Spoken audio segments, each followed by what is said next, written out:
नमस्कार। आज हम एक तेलुगु फिल्म किष्किंधपुरी के हालिया रिव्यू पर थोड़ी बात करेंगे। हाँ, ये सिनेमा एक्सप्रेस में आया है। B.H. हर्ष ने लिखा है। बिल्कुल। तो इसे कहा तो मिस्ट्री थ्रिलर जा रहा है, पर रिव्यू पढ़ने पर लगता है कि शायद कहानी में कुछ और भी है। सही कह रही हैं। मतलब सिर्फ एक जॉनरा तक सीमित नहीं है शायद। हाँ, तो आज हमारे पास स्रोत तो यही एक रिव्यू है। कोशिश रहेगी कि इसकी मुख्य बातें निकालें और समझें कि ये फिल्म मतलब क्यों दिलचस्प हो सकती है, खासतौर पे इसकी स्टाइलिंग और कहानी कहने का तरीका। जरूर जरूर। तो चलिए फिर शुरू करते हैं ये चर्चा। हाँ बिल्कुल, ये रिव्यू एक ऐसी फिल्म की तरफ इशारा कर रहा है जो कह सकते हैं कुछ जानी पहचानी राहों पर तो चलती है, पर साथ ही कुछ नया करने की कोशिश भी है। देखना होगा कि निर्देशक कौशिक पेगालापति इसमें कितने सफल रहे हैं, कम से कम रिव्यू के मुताबिक। उनके एक टिपिकल एंट्री सीन का जिक्र है। हाँ, वो थोड़ा खटकता है ना, क्योंकि फिल्म का प्रमोशन तो हाई कॉन्सेप्ट मिस्ट्री थ्रिलर जैसा था। वही तो। लेकिन रिव्यू ये भी कहता है कि उसी सीन में एक अलग विजुअल तरीका इस्तेमाल हुआ है जो कहानी को एक एंगल देता है। हाँ, वो दिखाता है कि हीरो का इरादा सिर्फ एक्शन या बहादुरी दिखाना नहीं है, बल्कि हर जीव के लिए करुणा है। तो ये दिलचस्प है कि कैसे एक मतलब घिसे पिटे फॉर्मूला को थोड़ा अलग ढंग से पेश किया। बिल्कुल।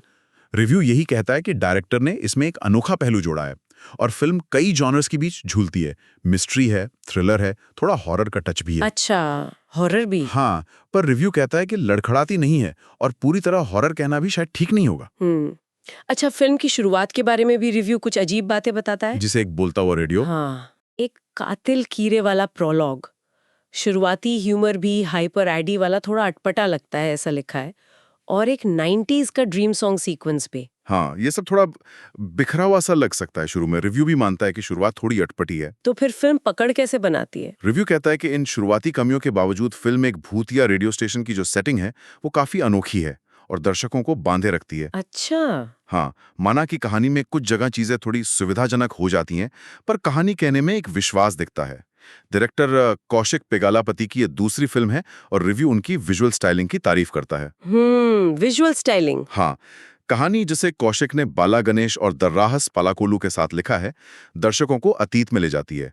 कुछ चौंकाने वाले डरावने सीक्वेंस भी हैं। ओह। रिव्यू में ये भी जिक्र है कि एक बच्चा भी राक्षस का शिकार बन सकता है, तो मतलब इंटेंसिटी है। तो ये इंटेंसिटी और वो जो 90s वाला गाना था या शुरुआती कॉमेडी, ये सब कैसे फिट होता है? रिव्यू कहता है कि यहाँ इंटेंसिटी और किश मतलब जो थोड़ा बनावटी या भड़कीला लगे, उसका संतुलन साधने की कोशिश की गई है। ओके। तकनीकी पहलुओं पर क्या कहता है रिव्यू? विजुअल्स, एडिटिंग, संगीत। विजुअल स्टाइलिंग की तारीफ है। सिनेमाटोग्राफर चिन्मय सलास्कर और एडिटर निरंजन देवरामा ने के काम को आकर्षक बताया गया है। दृश्यों का फिल्मांकन और उनका आपस में मिलना अच्छा है। और बैकग्राउंड स्कोर सैम सीएस का नाम है। हाँ, सैम सीएस का बैकग्राउंड स्कोर भी कहानी को नई ध्वनियों के साथ उभारता है, ऐसा रिव्यू का मानना है। ठीक है। और परफॉर्मेंस, एक्टर्स के बारे में क्या राय है? एक्टिंग के मामले में रिव्यू थोड़ा मिला जुला है। बेल्लमकोंडा श्रीनिवास जो राघव का किरदार निभा रहे हैं, उनके बारे में कहा गया है कि वो कहानी को संभालने की कोशिश तो करते हैं, पर शायद थोड़े कमजोर पड़ते हैं। वहीं अनुपमा परमेश्वरन मैथिली के रोल में उनका किरदार उतना बड़ा नहीं है, फिर भी खासकर इंटरवल के बाद वो कहानी में एक जरूरी चंचलता लाते हैं। अच्छा। और तनिकेला भरणी का भी जिक्र है। अपने छोटे से रोल में भी वो प्रभावशाली हैं। फिल्म में एक लंबे फ्लैशबैक सीक्वेंस का भी जिक्र है रिव्यू में। उसका क्या महत्व है? हाँ, वो फ्लैशबैक जरूरी है। वो कहानी में एक इमोशनल लेयर जोड़ता है। इमोशनल कैसे? वो एक ऐसे राक्षस की कहानी है जिसका अतीत काफी दुखद रहा है। वो बस चाहता था कि कोई उसे सुने, उसे स्वीकार करे। अरे वाह, मतलब एक नेगेटिव किरदार को ऐसी गहराई दी है। हाँ, ये काफी दिलचस्प है। रिव्यू इस बात की तारीफ करता है कि फ्लैशबैक के एक्टर्स हमें उस किरदार से सहानुभूति महसूस कराते हैं, उसके दर्द को समझाते हैं। और वीएफएक्स का इस्तेमाल कैसा है? आजकल ऐसी फिल्मों में ये बहुत मायने रखता है। हाँ, वीएफएक्स का इस्तेमाल है, खासकर तब जब राघव अपने डर का सामना करता है और एक तरह की मानसिक उथल-पुथल से गुजरता है।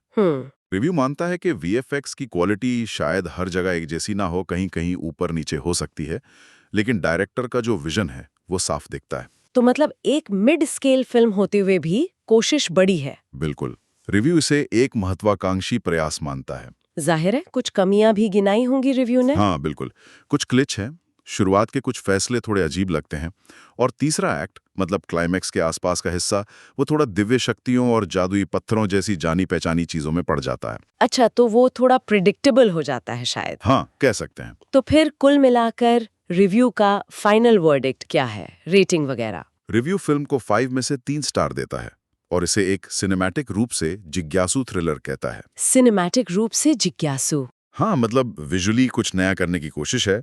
रिव्यू कहता है कि इसमें कई सरप्राइज हैं। ये सीमित साधनों के बावजूद महत्वाकांक्षा दिखाने वाला एक ईमानदार प्रयास है और काफी हद तक सफल भी होता है। तो ऐसा लगता है किष्किंधापुरी में पुराने और नए दोनों तरह के मसाले हैं, खासकर विजुअल कहानी कहने पर जोर है। हाँ, बिल्कुल। और ये रिव्यू एक सवाल भी छोड़ जाता है आखिर में।